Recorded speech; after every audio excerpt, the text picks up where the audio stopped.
বিসমিল্লাহির রহমানির রহিম। আসসালামু আলাইকুম মাননীয় সদস্যবৃন্দ। মহামান্য রাষ্ট্রপতির ভাষণের উপর আলোচনা অব্যাহত রয়েছে। জি, মাননীয় বিরোধী দলীয় নেতা। ধন্যবাদ মাননীয় স্পিকার। মাগরিবের আগের আলোচনায় সরকারি দলের একজন সম্মানিত সংসদ সদস্য আমাকে কোট করে একটা কথা বলেছেন। বিষয়টি জুলাই শহীদদের সাথে সম্পর্কিত। তিনি বলেছেন, শহীদদের সংখ্যা যদি 800+ হয় তাহলে আমি 1200 বাড়িতে গেলাম কিভাবে, ফ্যামিলিতে গেলাম কিভাবে। ওনাকে আমি এখন দেখছি না এখানে, উনি থাকলে ওনাকে বলতাম যে হিসাবটা মাননীয় প্রতিমন্ত্রীর কাছ থেকে বুঝে নেওয়ার জন্য। সালাউদ্দিন টুকু সাহেব তার বক্তব্যে নিজেই বলেছেন যে শুধু জাতীয়তাবাদী দল এবং তার অঙ্গ সংগঠনের লোকরাই শহীদ হয়েছে 1000-এর ঊর্ধ্বে। আমি যদি তার কথাটাই সমর্থন করি তাহলে হিসাবে এখান থেকেই তিনি পাবেন, আমার কাছে কষ্ট করে আসতে হবে না। 2 নম্বর, আমি আনঅথেন্টিক কোনো কথা বলিনি।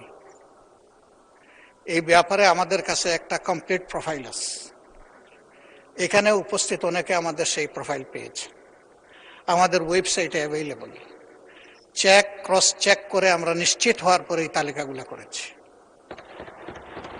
3 নম্বর, এই ব্যাপারে আমার কথা নয়, এই দেশের কোনো সংস্থার উদ্ধৃতি নয়, জাতিসংঘের মানবাধিকার ফ্যাক্ট ফাইন্ডিং কমিটি বলেছে এই সংখ্যাটা 1451, তাদের পাওয়া মতো। বিভিন্ন জায়গায় যখন যাই, কিছু মানুষ আসেন, তারা অসহায়ের মতো মুখের দিকে তাকায় থাকেন, এরপরে বলেন আমার বাবাটার কোনো খবর আপনাদের কাছে আছে কিনা।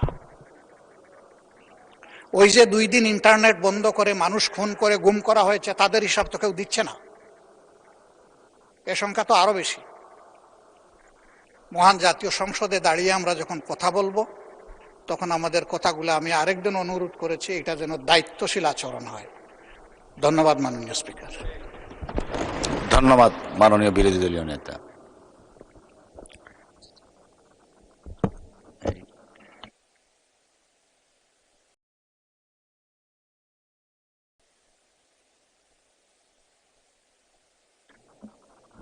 আলোচনায় অংশ